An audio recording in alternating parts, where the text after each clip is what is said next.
اللہ تعالیٰ نے اس ملک کو اس کے شمال میں موجود پہاڑی علاقہ جات کی نعمت سے نواز رکھا ہے۔ یہاں موجود خوبصورت اور پرسکون قدرتی مقامات ہر سال لاکھوں سیاحوں کی توجہ کا مرکز بنے رہتے ہیں۔ ان علاقہ جات میں وادی کاغان کلیدی حیثیت کی حامل ہے، جہاں ہر سال لاکھوں سیاح خاص طور پر موسم گرما میں سیاحت کی غرض سے آتے ہیں۔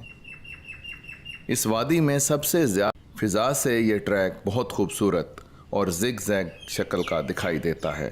اسی طرح ارد گرد کے برف پوش پہاڑ اس ویو کو اور بھی زیادہ خوبصورت بنا دیتے ہیں۔ راستے میں ایک بہت بڑا گلیشیئر بھی آتا ہے، جہاں مقامی لوگ برف کو تراش کر مختلف چیزیں بناتے ہیں اور اپنے ہنر کا نمونہ دکھاتے ہیں۔ پیدل جانے کے شوقین 2 سے 3 گھنٹے میں جھیل تک پہنچ سکتے ہیں۔